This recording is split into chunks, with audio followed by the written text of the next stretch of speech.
This is a Dreamcast disc and is for use only on a Dreamcast unit. Playing this disc on a hi-fi or other audio equipment can cause serious damage to its speakers. Dreamcast, up to 6 billion players. Welcome back to the stage of history. Why don't we play together? Hey, it's time to make some crazy money. Are you ready? Here we go!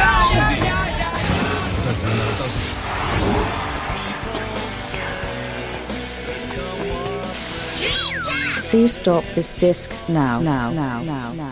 Happy April Fool's Day, everybody. It's April the 1st. Mike, how are you? Not too bad, Tom. Not too bad at all. As you just heard from Mike there, my name is Tom, and this is episode 29 of the Dreamcast Junkyard Dreampod. It's the best podcast called the Dreamcast Junkyard Dreampod, apparently. I'm going to make that claim. It's a bold claim, but I'm going to make it anyway. Happy April the 1st, Mike. Yes, happy April the 1st to you as well, Tom. A.K.A. April Fool's Day. Indeed. Did you see the Asahi beer April the 1st joke? I did. Very good. It was very good. It was cool, that one. For anyone who's listening to this who doesn't know what we're talking about, basically Asahi beer, which is a big beer brand in Japan, tweeted a picture of a Dreamcast with beer flowing out of one of the controller ports and, said, oh, this is what we're going to be doing as our new beer, a new beer tap or something, which I thought was quite cool. And I tweeted back at them saying, you need one of these Dreamcast beer pumps, which is something we featured on the Junkyard a few months ago. And for some reason, quite a lot of people have seen that and have been retweeting it slowly and steadily throughout yesterday and today. So, I've been getting quite a few notifications. Anyway, as I said, my name is Tom. That's Mike. We were meant to be joined by a gentleman called Ross, who is our Japanese correspondent, but he's gone AWOL.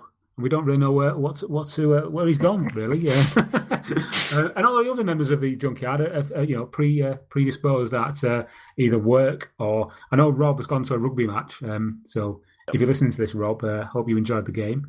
Yeah, I think it's just timings and the fact that we're all over the world. We are a truly international concern after all. We are. And Scott is probably in bed at, in Australia now. So if you're listening to this, Scott... hello. Not else to say, to be honest. That sounded a bit weird. And Caleb is probably driving back home from work right now. So anyway, that's what all the other guys are doing. Mike, what have you been doing in terms of playing games on the Dreamcast or on the current gen? See, every single time I come on the podcast, I say the same thing. Let me guess. Wait a minute. Does it begin with F? It does begin with F. End in T? No, it doesn't. 4? No, it doesn't. Oh, okay. No, see, I've thrown a little April Fool's spanner. An April Fool's shaped spanner, yeah. So I've been playing Formula 1 2015 this week. I don't know why. I don't have a massive interest in Formula 1. I do watch it every time it's on, but I do love to play Formula 1 games. So I've gone back to it. And it's the first time since 7-8 years ago now I actually got into it properly. So I've done an entire season in 1 week, which is interesting. And at the same time, we've been playing some Formula 1 games on the Dreamcast as well. Okay. Just on this point, I think, I'm not just saying this because this is a Dreamcast podcast, but I think the last Formula 1 game I actually bought was Formula 1 World Grand Prix 2 on the Dreamcast. Yeah. Yeah, so what have you been playing on the old Dreamcast? Formula 1 Grand Prix 2. Exactly. Oh, wow. I've been playing all of them. So I'm sort of trying to do a comparison between the several different games. We seem to have a very large amount of Formula 1 or Formula 1 style games on the Dreamcast, which is a bit odd. But no, Formula 1, I'm actually quite impressed by it. It's held up surprisingly well. It has that slight slowdown factor, which unfortunately some games tend to have, especially back in 2000-ish. But no, so it's a really good game. I was quite impressed with it. It's not too far off, apart from obviously not being completely HD. It's not far off the modern games, really. I was quite impressed. I remember the first time I played it. Well, I remember the first time I played the first Dreamcast F1 World Grand Prix game. Yeah. Compared to the N64 game, it was just light years ahead. I couldn't, that was the game that kind of said to me, "This is how powerful the Dreamcast is, and there's more to come," kind of thing. Exactly. Well, I was a big fan of Jeff Crammond's Grand Prix 3 and Grand Prix 2 on the PC. Yeah. And I know it was one of the many games that we didn't quite get on the Dreamcast, even though we were meant to. Yeah, it was rumoured and then cancelled, wasn't it? Yeah, so that would have been an amazing game on the Dreamcast, one of the many that we lost over the years. Anything else on the Dreamcast or otherwise? Not really. I've got a few new games arrived in my collection. Thanks to our Japanese correspondent Ross, I've received Quiz Am I Goddess, which is a Japanese game. I've absolutely no idea. I presume it's a quiz game of some kind. But it's an amazing set. It's got a pillow and it's got stamps. Wait, what? It's got what? A pillow you put your head on? Yeah, it's got a pillow inside it. What, in the box? Like in the box set? Oh yeah, that's weird. It's a bit weird. It's up so you there. got a pillow and what? Stamps. Stamps. So that's all like sort of stamps with ink. Oh right, not postage stamps. Not postage stamps. Right. So it's an odd box set. It goes up there with my Love Hina games, which make absolutely no sense, and some of the things they've got in them, like a massive towel and a little cuddly turtle. I'm sure they make perfect sense if you're Japanese, but I've no idea what's going on with them.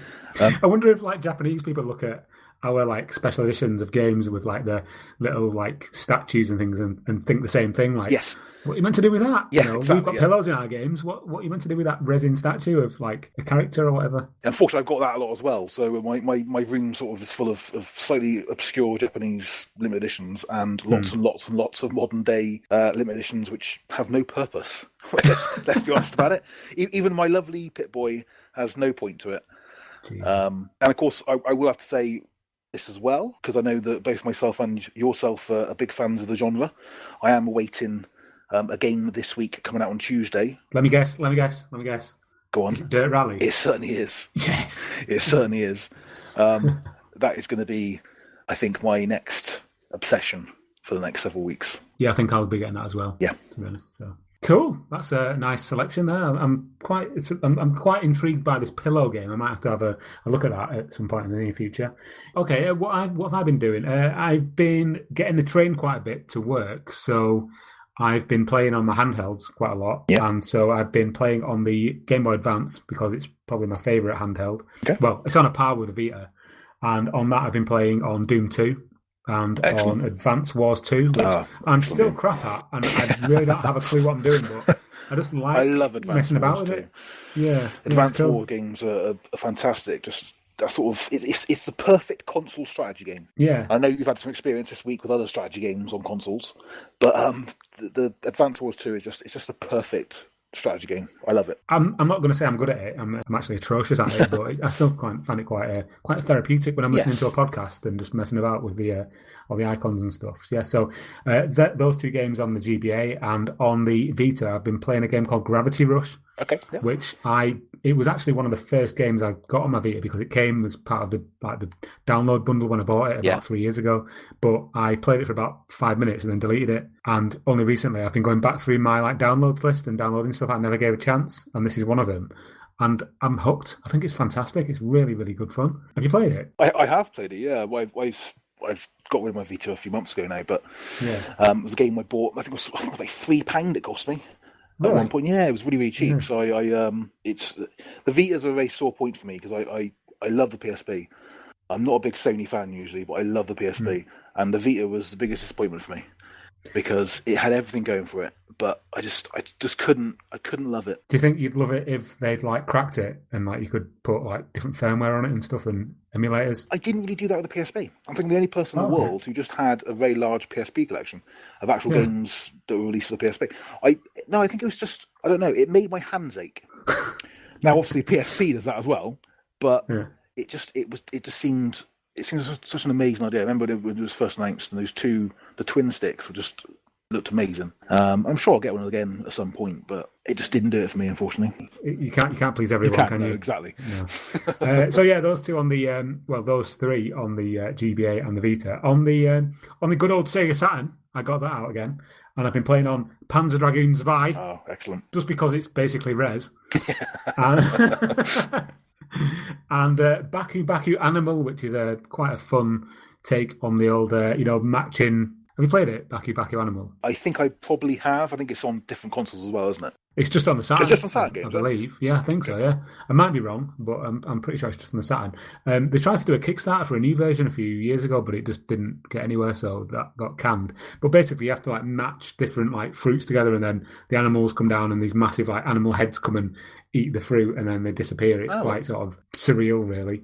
And on the Dreamcast, I've been. Oh, I will say before that, I've not really played much on the PS4 at all. I'm kind of waiting for Dirt Rally because as soon as it's available, I'm going to take Sebastian Loeb Rally and trade that in for it. But on the Dreamcast, I've been playing on Railroad Tycoon 2, which I wrote an article about very recently, just because I played it years ago and I just wanted to go back to it and kind of look at it again with a more mature head. Yeah. And it's still as boring as I remember it being.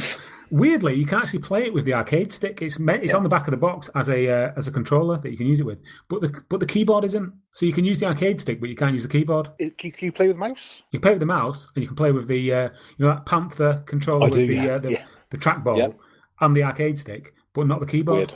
Very weird. On the subject of playing things with the mouse, I've also been playing Stupid Invaders, which I think is great. Great point-and-click game, or one of the only point-and-click games for the Dreamcast, or the only official one anyway. Yes, yeah, it is. And then I bought some new games as well, very cheap as well, from an online shop called Games World Bodmin. I got Radurgi for £30, which was a phenomenal price because this thing goes for 80 to 100 usually, on eBay that is.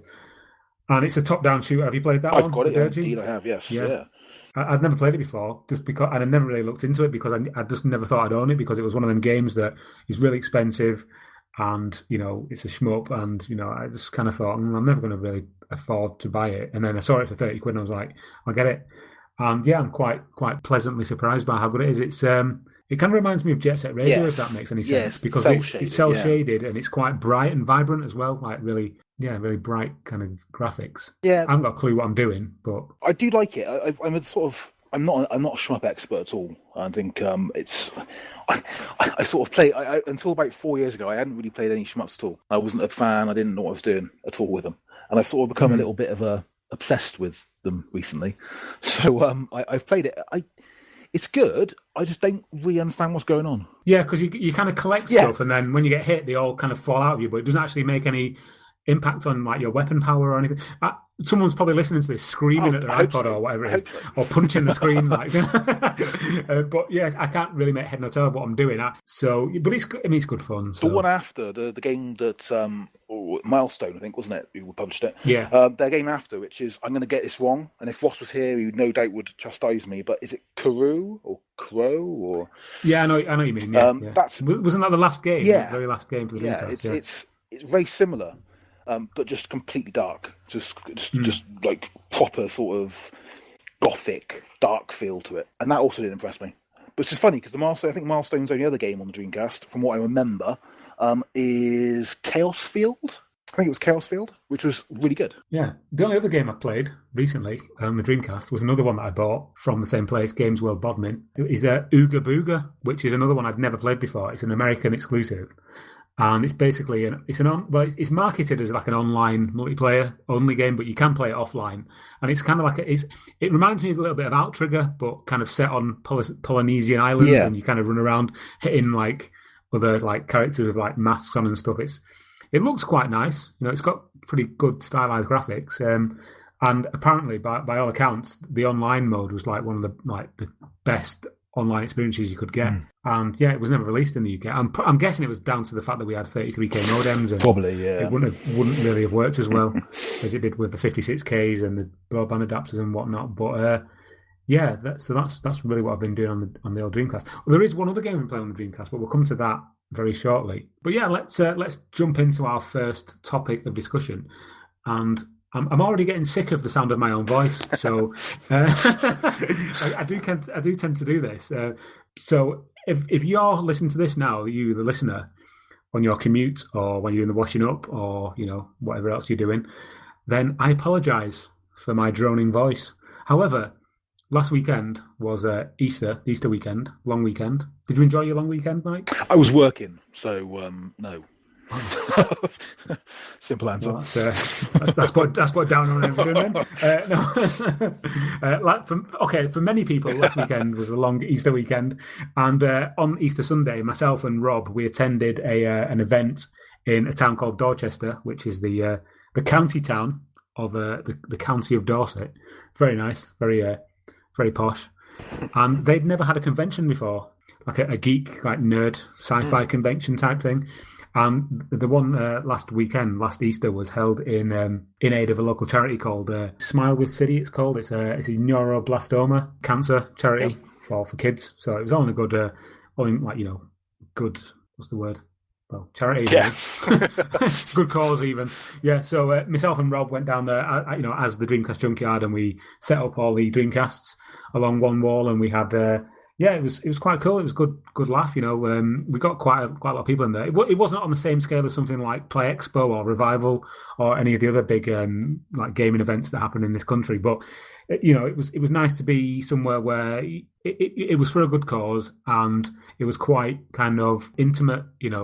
It was quite a small event. But I mean, they did have like people like David Prowse, Darth Vader, and I think the guy who played R2-D2 was there as well, like signing autographs. So they had a lot of people walking around in Stormtrooper outfits and various other sci-fi related cosplay outfits. For the most part, yeah, it was really cool. We were there with the guys from Noah's Arcade, which is another gaming website, and yeah, it was just a nice chilled out event, and showing the next generation of kids the amazingness of the Dreamcast.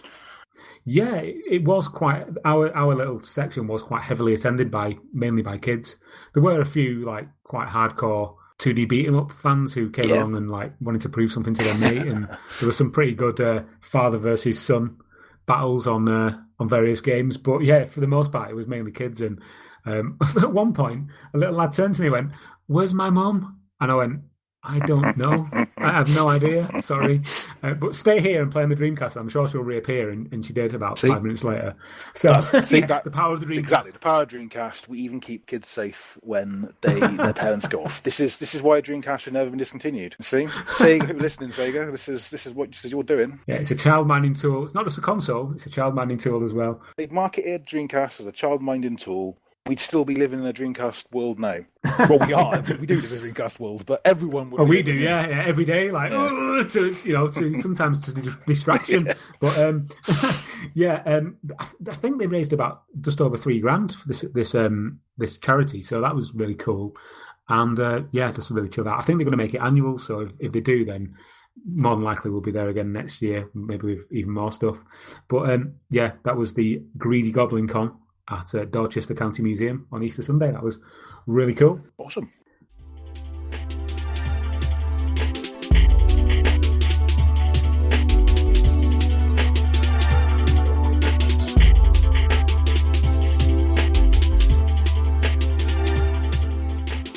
Right, Mike, earlier on in the podcast, I mentioned another game that I'd been playing. Yes. That I didn't really want to allude to because I thought I might spoil the surprise. Yep. But I'm guessing you already know what it is. And for those people who don't know what it is, do you remember a few years ago there was a game called Flappy Bird for the iPhone and like Android and stuff? Did you get it? Did you play it? Oh God, no. No? I think I played a Flash version online at some point. Yeah. God, it was everywhere, wasn't it? It like, was. People had like all those like them rip-off versions, and like people were selling iPhones on Gumtree and eBay, and it said like has Flappy Bird installed, and people paying like £1,000 and more. For it, it's like, what are you doing, you idiot? Just go to work one day, and all these people who've like never played a game in their life, sort of like walking around with like this game on their phone. Like, oh, well, it's not that good, really. I'm not quite sure why everyone's playing it, but hey, it's fab. To be honest, I mean, it's not really it's kind of like an endless runner, and it's not really a game as such. It's just a little thing to pass the time with. However, that's not going to detract from the fact that a guy we mentioned on the podcast a few issues ago or episodes ago, a guy on Instagram called Guacasaurus. Yes. I hope I'm saying that right. Guacasaurus Mex, or Tom, as he's more commonly known as.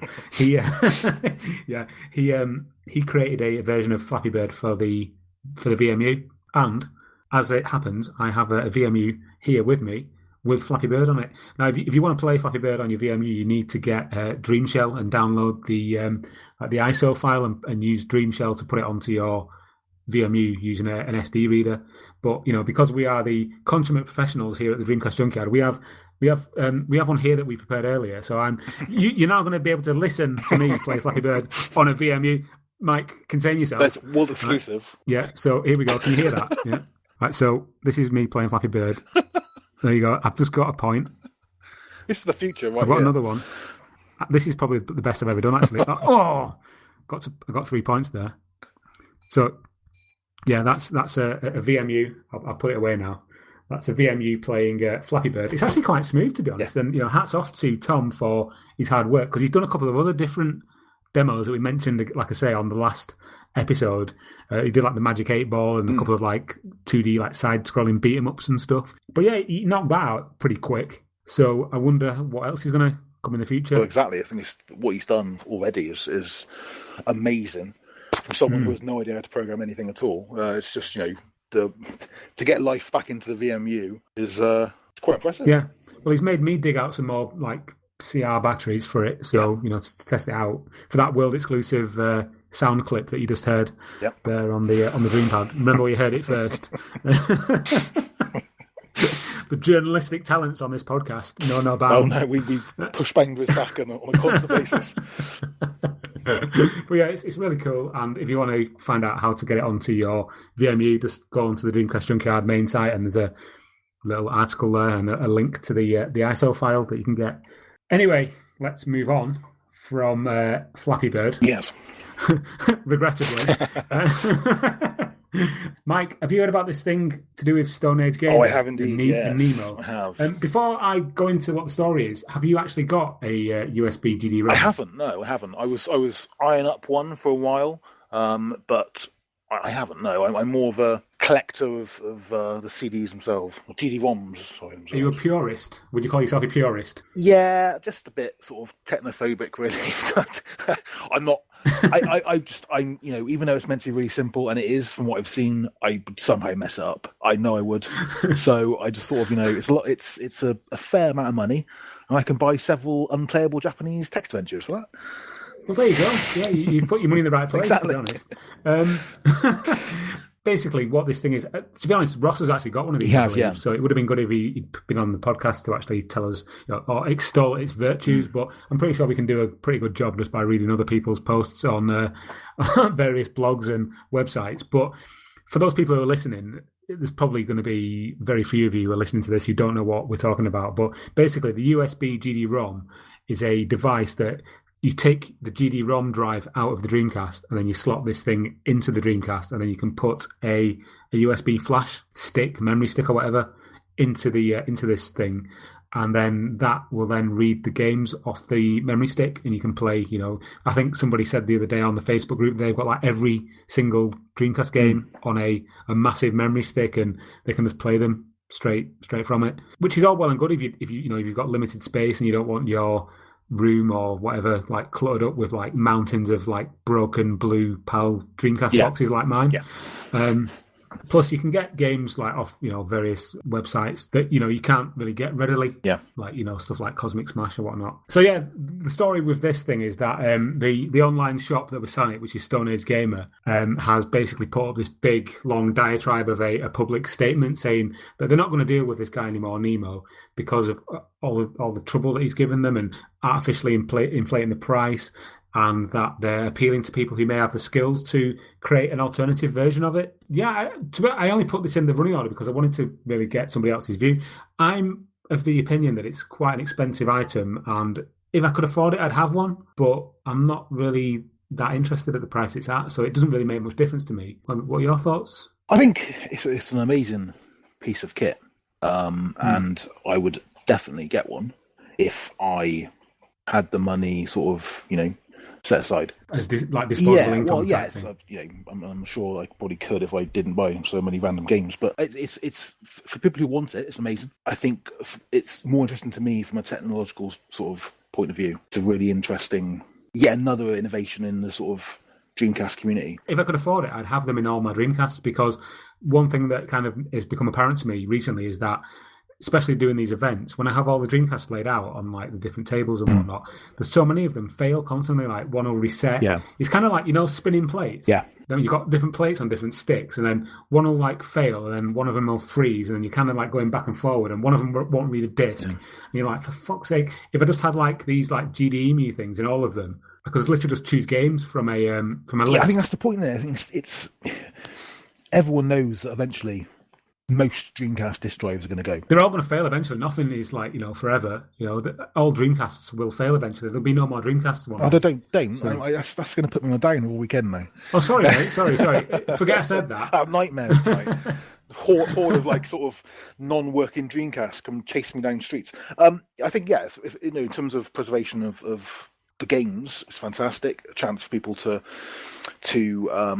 play them without having to worry about actually like the discs becoming unplayable, because I've got a couple that have got like disc rot, and you can't really like you can like hold them up to the light and you can see through them. Yeah, where the backing is kind of like worn away and whatnot. Yeah, so. I've been quite lucky so far. I haven't had any, apart from my very, very first Dreamcast I bought. None of my Dreamcasts have failed. But I'm saying this, and that's a stupid thing to say, because of course now it's going to break tonight. Sod's law, mate. But yeah, it's in terms of I think if people want to get it, it's fantastic. I think in terms of I don't think it's an essential piece of kit for everybody. And I think the price is quite high. Yeah, I think the problem is though now that they're not selling them anymore on Stone Age Gamer, so he's kind of looking for an alternative. I'm sure one will come about at some point, and you do still have the what's the SD reader one? Yeah, it's a similar thing, but you use an SD card. GDEMU. That is what we're talking about, I think, isn't it? No, we're talking about USB GD-ROM. Oh, are we? Okay. There you go. That says quite a lot, doesn't it? As I can see, I'm not technical in the slightest. But no, I think reading Stone Age Gamer's statement, obviously I don't know the technicalities of it. I don't know exactly where it went on, but it sounds like a little bit of a palaver, to say the least. What's the phrase, like airing your dirty laundry in public? Obviously, everyone likes a drama and to read about it, but maybe if they kind of behind the scenes. The retro scene has too much drama as it is. I think it's it's like EastEnders, isn't it? It's like every week there's a new drama. For fuck's sake, it's only games. Jesus, people need to chill out. But again, I think it's a symptom of how popular the Dreamcast is, though. I know that it's sold massive amounts, and all of these sort of new technological aspects of the Dreamcast are selling really quite high quantities. And I think it shows how much life is in the Dreamcast still. And on that subject, Mike, what an amazing segue. I know you planned it, because you're the consummate professional that you are. Just like me with my readily available Flappy Bird VMU, which I'm still actually playing with, by the way. I'm surprised that battery hasn't died yet. Oh, wait a minute, it's just gone. We have news of not one, but two potential new Dreamcast games. The first one I'll just touch on briefly because we don't really know a lot about it, and it's not, no disrespect to the guys making it, it's not that impressive to look at right now, but it could be in the future. It's a game called Terminal, which is by a guy called Rico, and he's basically working on it on his own. He's using the Sega SDK, which is like something that a lot of indie developers don't do. And he has these delusions. Again, I don't want to sound offensive, but not delusions of grandeur. But he's got like a grand vision of having this online multiplayer shooter, and it does look quite rudimentary at the moment. It's quite like blocky graphics, and the maps are not, there's not really a lot to them. But as a basis, I think he's got, he is writing the online code first rather than the actual game, and the graphics are meant to be like placeholders. And like I say, I did put this on the Dreamcast Junkyard main site a few days ago, last week I think it was, just to give it a bit of exposure. I mean, what do you think of that? I think it's quite basic, but I think it's another sign of another new Dreamcast game in the making. And I think all hats off to the guy. I think if he's got the passion, if he's got the actual enthusiasm to do it, he'll do it. And I think the last few years on the Dreamcast scene has shown that anything which people thought was perhaps a little bit above what could happen, I think a lot of it's been done. There's so many Dreamcast games being announced. I've got to say, I am losing track of how many games are being announced now. It's amazing, really. Yeah, that reminds me, actually, I've got to change my address on Kickstarter because Alice Dreams Tournament's going to yes, I'm looking forward to that. And I'm moving next week, so I don't want it to get sent here because some other guy who's just moved in after me, after I've left, will be like, oh yeah, great, I've got Alice Dreams Tournament for free. No, you haven't, mate. I'll be coming through your windows to get it back. That Alice Dreams Tournament is going to be, I think, probably the biggest game this year, from what I can remember. Well, I mean, I don't know if unless Slave's coming as well, and Elysian Shadows potentially. Yeah. So, but things like Hypertension coming out as well. There's so many. I think I think there should be an entire podcast quite soon just on new games coming out. Tom, there you go. That's a great idea. Yeah. Maybe with some special guests who are actually making these games, we could try that as well. But it is amazing. Obviously, again, I'm not a programmer. I'm not in any way able to code things. It's amazing to me that people still have the love enough to go back and actually do all this programming for consoles. Let's face it, it's still quite a niche market, and I think it's amazing. I think all hats off to the guy. I think it'd be amazing. I think if he wants it to be good, and I think if he has the time, and I think he doesn't set his sights too high, why not? Yeah, I to be honest, Mike, I completely share your admiration for these people. I haven't got a fucking clue how to code something. Do you know what I mean? And I just see people making these new games. I'm just like, hats off to you, man. I just want to give them buy them a pint or something. On this subject though, moving away from Terminal, there's been some new information released about an as yet unnamed. We think it's a shooter. Just because of the stance of the characters. Basically, it was on the DC Emulation forum that a guy called Phenom, I think that's how you pronounce his handle, released some shots of a new shooter. It's kind of in the vein of Payday, where you've got these gangster type characters in shooting stances with masks on, clown masks, and they apparently have signed an NDA with Goat Store, so they're not really allowed to say a lot about what the game is. But the video that they've released as well looks brilliant. The animation of these characters and also the screens that they've released. This looks like something that would be on the Xbox. It looks very close to what you would expect from excuse the term, but professional developers on the Dreamcast. I can't think of something like Headhunter looks comparable. The character models. It looks unbelievably good. I posted this story last week and it blew up because they do look fantastic. I thought the character models were exceptional. I thought I didn't really believe, not casting doubt on your own report, but I couldn't believe it was a Dreamcast model. I know that, and I know there are some games with models that are better than that, and there are some games that will are better than that. But for an indie developer to be able to do that, I thought was exceptional. Yeah. I think, it's very early days, and obviously we don't know what the game itself is going to be like.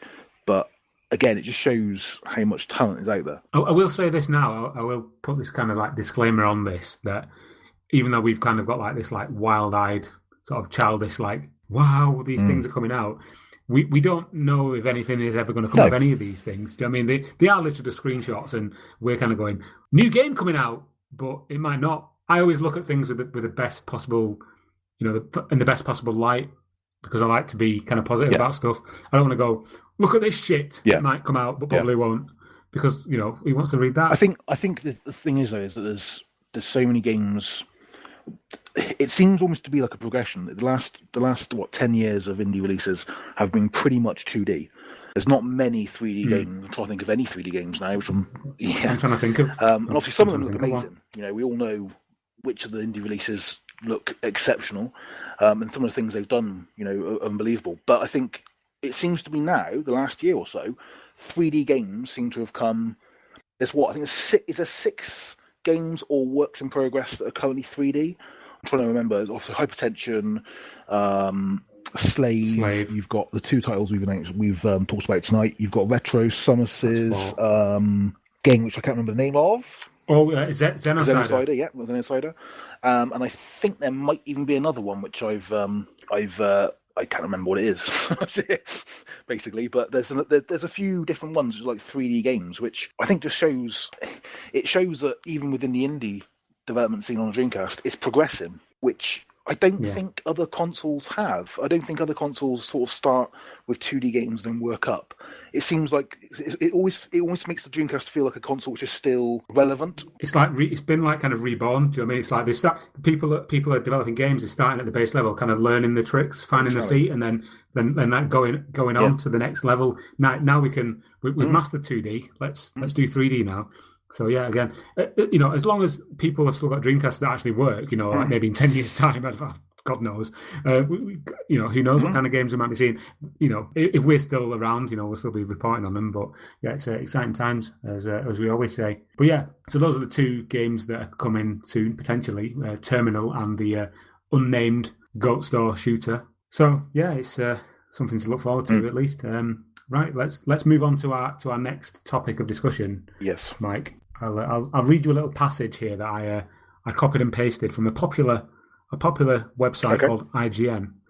This was actually published on the it doesn't say the actual day, but it was March 2000. IGN said, a port of the popular arcade fighter Dead or Alive 2 offers a new tag team mode, multi-level fighting arenas, and more smarmy female exploitation than you can shake a stick at. And they also awarded the game 9.4 out of 10. Mike, have you ever played Dead or Alive 2? I certainly have, yes. Excellent. Then what do you think of the game? I think it's... so I got in trouble for talking about fighting games last time. It's all right. There's no fighting game snobs here this time. So I think if we were talking about graphics and style, I think Dead or Alive 2 would be exceptional. It's one of the few games that when I repurchased my Dreamcast, I wanted to get straight away because it looks stunning. I think it's only probably beaten by Soul Calibur in terms of good looks in a 3D fighting really? game. I think so. I disagree. I think Dead or Alive 2 is better looking than Soul Calibur. See, I don't know. It's difficult. I think Dead or Alive 2 has a lot going for it, and it does look amazing. And the detail is fantastic. And we all know about the breast physics. But I think it's #Gamergate. Oh God, don't. So I think Soul Calibur though, it just looks more like a Sega game. Do you know what I mean? It's brighter to me. Dead or Alive 2 always feels a little bit more. Well, put it like this: when we do these events, the game that I put on to try and get people to come and have a look at what we're doing at our stall or our stand is usually Dead or Alive 2, just because it looks equally as good as, if not better than, the PS3 version of the game. So I always put it on because people they think, retro stuff, and they if they're not familiar with the Dreamcast, they're probably thinking like Mega Drive graphics or whatever, and then they see this thing running and they're like, wow, look at that. So just like this event at the weekend that we just did, the first game I put on one of the bigger screens was Dead or Alive 2, just to kind of show people that it's not all about 2D shmups and 2D fighting games and whatnot, just to prove what the system can do. And one of the reasons that I'm quite a fan of this game is not just like the visuals from like a sort of gawping at it and going, wow, that looks amazing. It's the interactive arenas. Oh yeah, that's the way you can smash people through walls, and then you can fall down to different levels. Again, like you, Mike, I'm not a purist when it comes to fighting games. No. I'm literally like a button basher, and if something like easily amuses me or it entertains me, even like Soul Calibur, then I'm kind of I can just hit these buttons and do some quite good moves. And for me, Dead or Alive is like the epitome of this. I sort of said already that the graphics were slightly worse. I think, let's be honest about it, the two games that we've talked about are so high quality in graphics. I think it'd be churlish to sort of try and be too dismissive of one or the other. In terms of mechanics, I've got to be honest with you, I don't like Dead or Alive 2. I find it to be too simple. Yeah, no, that's a valid point. It is very, it's a very easy game, I will say, and not only that, the campaign story mode is quite sort of short-lived. There's not a lot to it. I mean, I know with Soul Calibur you've got different missions. Is it mission mode or whatever it's called? Whereas in Dead or Alive 2, you've literally got arcade mode. I think Soul Calibur. I think Soul Calibur is still the best fighter ever made. I think Soul Calibur's single-player mode is exceptional. See, a lot of people tell that I've kind of, I say discussed with, but probably more argued with, have said that they think that Soul Edge is superior to Soul Calibur. So I've only played Soul Edge for a very short time, so I wouldn't even be able to sort of. I wouldn't even put my hat into the ring because I've never played it, so I don't think Soul Calibur it set the bar so high for such an early game on the Dreamcast. It was just amazing, and I think it was very difficult for any game to come after it. I think Dead or Alive 2 comes very close. I think that the multi-tier arenas are amazing. I remember the first time I actually managed to smash someone through one of the side railings. was like, whoa, okay, this is good. It's also one of those games that do you remember when the PS2 actually came out and people were going, "Oh, Jaggies," you know, like, this is why the Dreamcast better than the PS2, and then they'd show like close-ups of like a character's arm with like a like a jagged line, and then the Dreamcast like, look how smooth it is, and you're just like, what does that even mean? But, you know, but this is the thing: there's so many. There's a good. I can think of half a dozen, maybe even a dozen games off the top of my head that graphically were so good on the Dreamcast. There's videos online, which I'm sure you've seen and other people have seen, of comparisons between PS2 games and Dreamcast games. The best Dreamcast games weren't beaten until, you know, they weren't significantly beaten until we got to the Xbox 360 and PS3. F355 Challenge. You know, that game looks stunning. Still, I mean, I don't know if I agree with you on that point, Mike. To be honest, I mean, there are some pretty spectacular looking PS2 there games. Is. You know, some of the, like, I mean, GT3 is just phenomenally good looking. Yeah, but you know, I'm not going to sit here and like sing the praises of the PS2. I think it's a great console. Don't get me wrong. I'm not one of these blind fanboys who just goes, "Oh, everything Sony's crap," because it clearly isn't. But that point I was making there about the Jaggies earlier on was just like, I wasn't using that as an example of like how Dreamcast is better. I was just saying that's how pathetic people at the time were. I've got no problem being a fanboy, so I'll quite happily say that. I'm trying to be the voice of truth and reason. You know what I mean? You be the fanboy. Go ahead. I have to say, although the PS2 is a great console, you know, I had a PS2 quite early on, and I think the PS2 is overrated. And I think the Dreamcast, compared to the PS2, I think Dreamcast held its own. You know, Gran Turismo 3 looks stunning. You know, I remember Tony Hawk's 3 the first time I played that. The improvement over what the Dreamcast had was amazing. But I think generally, if the Dreamcast had been pushed, I think the Dreamcast, Shenmue, for instance. I mean, come on, Shenmue. The graphics in Shenmue are just so. I think, I genuinely think the Dreamcast was ahead of its time. I know many of us Dreamcast fanboys think the same. What we're trying to say is that we are in agreement that Dead or Alive 2 is a great game. Yeah, in a nutshell. Yeah. Okay. I'll say yeah. I'll say yeah. I don't want Dead or Alive fans chasing me for the next 7 months. I've actually got the Japanese version of the Saturn. Well, it's only out in Japan, isn't it? The Saturn version, so or Dead or Alive 1 off Ross, incidentally. So I've to be honest, I've not really even played it that much. I think it's worth mentioning. I believe the Dead or Alive 2 version on the Dreamcast in Japan, they had a improved version, I believe. Oh yeah, there were special editions. I believe with extra characters and things. And of course, we have to mention the homebrew sort of scene, because they released quite recently a Dead or Alive 2 Ultimate, I believe, isn't it? Yes, yeah, I did. Yeah, didn't they have like Spider-Man in it? I think something like that. Yeah, they had some extra characters, didn't they? Yeah, it was quite an interesting thing to release. To be honest, it was a surprise. Anyway, let's move on. Mike, are there any other burning issues that you'd like to discuss? Not really, Tom. Not that I can think of. Okay, then that's okay. Yeah, that's been quite an interesting episode. I thought we've covered quite a few things. I think the highlight was probably for me the Flappy Bird, Flappy Bird exclusive sound bite there. To be honest, and I don't think we can beat that. So let's end the episode here. Mike, you can be found on Twitter, if I'm not mistaken. Where can you be found? At @space_turnip. I can be found on Twitter as well. I'm at Tom Lee C. And you can find the Junkyard as a whole. We've changed our Twitter. It's now at the DC Junkyard. I tried to put it to Dreamcast Junkyard, but that was too long. And then I tried to put it to DC Junkyard, and that's already been taken by an actual junkyard in Washington, DC. I think I mentioned that on one episode previously. But so we settled on the DC Junkyard. So that's where you'll find us if you're on Twitter and you want to follow us. Of course, we're also on Facebook. It's facebook.com/the Dreamcast Junkyard. And our main site, our blog, which has been going it's in its 11th year this year. It's thedreamcastjunkyard.co.uk. I think people keep putting in .com, but I don't own that because I can't afford to buy it. So, it's just .co.uk at the moment. And thanks very much for downloading this episode of the Dreampod. One last thing I will mention is somebody left a review on the iTunes page for the podcast, saying that they couldn't play it through iTunes you know that little play button? You can just like click and then listen to whatever it is you're highlighting.